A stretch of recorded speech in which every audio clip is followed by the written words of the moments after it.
Пятница 13-го оказалась очень негативной для президента. Friday the 13th turned out to be very negative for Russian President Vladimir Putin. The Parliamentary Assembly of the Council of Europe voted for a resolution recognizing Putin as an illegitimate president after the end of his current presidential term. PACE also declared Russia a dictatorship. All 43 representatives of European states voted in favor.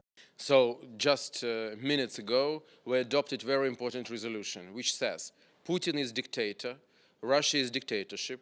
Putin should be arrested on the basis of warrant issued by International Criminal Court. And after the finish of this Putin presidential term, which will be in March of next year, after this, Putin is illegitimate, and all contacts with him should be stopped.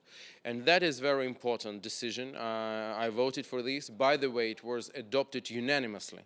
That very much limits Putin's possibility for maneuver. Putin is very toxic, and now he becomes even more toxic. So that is a very good decision. Everybody understands that Putin is dictator, and we cannot do business as always. Europe cannot do business as always with him because he is illegitimate. Another adopted resolution on a just peace in Ukraine and security in Europe has many important points. For example, peace can only be on Ukraine's terms. And the only way to resolve and end this war is President Zelensky's 10-point peace formula. First of all, very important topic on the issue of legitimacy of Putin. Actually, he's illegitimate, and constituting the fact of dictatorship in Russia, which is a result of the 20 years of the illegitimate regime.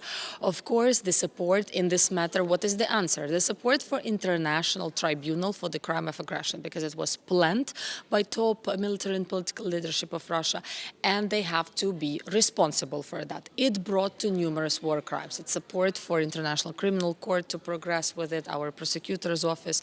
Of course, let's not forget the support to the Register of Damage, because all these war crimes have to be compensated to the citizens of Ukraine when it comes to material loss or even case of rape or the loss of a family member. In addition to the adoption of resolutions, events together with the Latvian delegation were held on the sidelines of the Parliamentary Assembly of the Council of Europe. On the agenda is the return of Ukrainian children deported by Russia. According to official data, there are more than 19,000 of them, and today there is no mechanism for their return.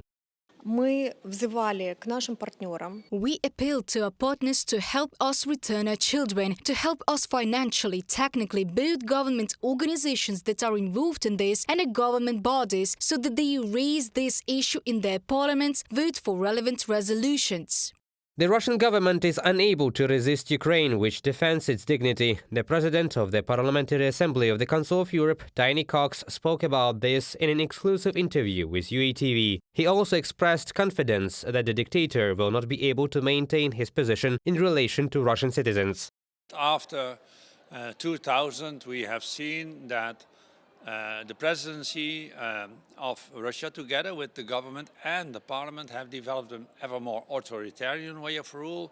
But with the start of the war of aggression in 2022, it became clear that it's not even authoritarian rule. It's a very small circle headed by the president, supported by the government and the parliament of Russia, who make up their minds. They do what they want to do. In the end, they will show that they are weak, that they are not able to resist Ukraine, which is defending its own, not only its own borders, but also its own dignity. And the dictator, supported by his circles, will in the end, I hope, I believe, also not be able to hold his position towards the citizens of Russia. Если резюмировать, To summarize, absolutely all resolutions were voted in favor of Ukraine, and the Russian myth that supposedly Europe is tired of the war in Ukraine is being destroyed, as well as trust to Putin on international platforms. Oleg Borisov, UATV News.